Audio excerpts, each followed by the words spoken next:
a stationary target, and therefore he can't set himself as well. We have not seen the evidence of the jab that Mike Tyson said we would see. And Henry Tillman recently scored a first-round knockout over Bash Ali in a cruiserweight fight. Could he be, in his own way, Alex Wallow, progressing at just as impressive a rate as Tyson? Well, Henry Tillman was very impressive winning the North American Boxing Federation cruiserweight title by scoring a sensational first-round knockout over Bash Ali, as you pointed out.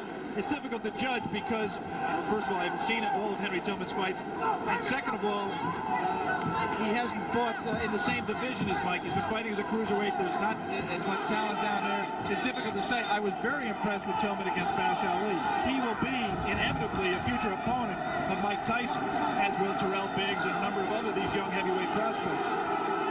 Coming up immediately after this fight, our coverage of the Kentucky Derby, beginning of ABC Sports' run through the Triple Crown this spring. Right now we are in round 9. Mike Tyson well ahead in the scoring, or so we would judge it, against James Tillis, but looking for a knockout to keep his 19 knockout string alive. I'm not sure he is looking for a knockout, Jim. I mean, he certainly isn't fighting like someone who is. It's possible that, number one, he doesn't know how to knock Tillis out. Tillis has presented a problem to him in terms of power punching that he can't solve. But secondly, it's also possible that Mike Tyson is interested in how he is going to react to fighting rounds. He's heard all the doubters say he can't go 10 rounds or 15 rounds, and maybe he's in the back of his mind trying to find out exactly how he is going to respond in that kind of a fight that he is in no danger, in my opinion, of losing. Maybe in the front of his mind.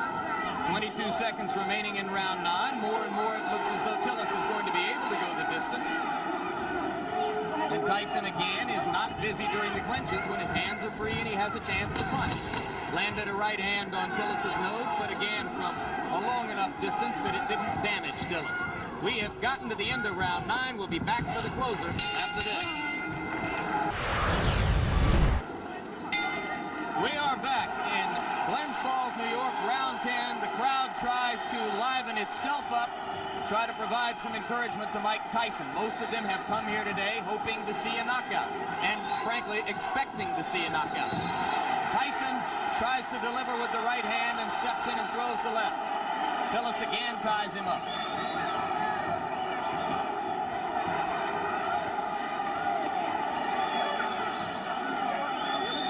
James Tillis is still a dangerous fighter. This is the most power and zip he's had in his punches at this late stage in a fight that I can ever remember.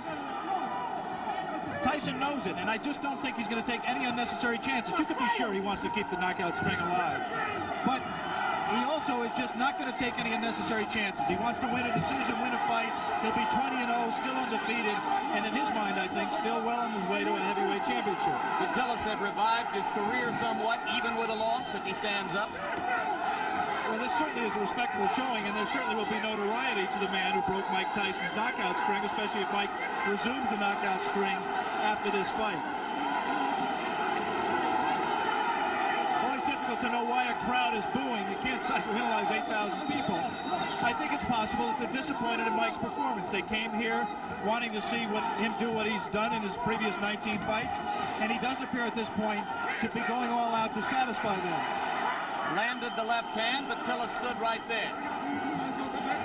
Cut is no longer a problem. It has been effectively stopped. Tillis comes straight in.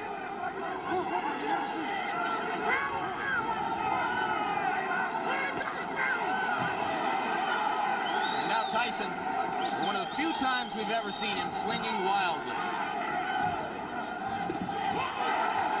Good left hand. Tillis is still there.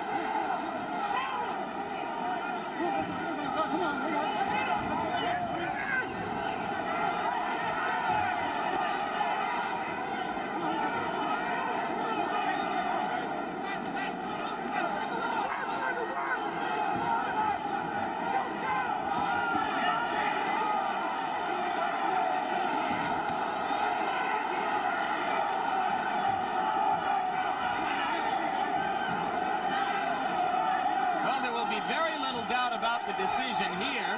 The scoring might be slightly different in Tulsa, Oklahoma. Tillis continues to give a good account of himself. And backs Mike Tyson Tyson up onto the ropes, which is a first. A little of Tyson's own medicine. It will be interesting to see how Mike reacts to this. Closing with a flurry. The bell is going to sound.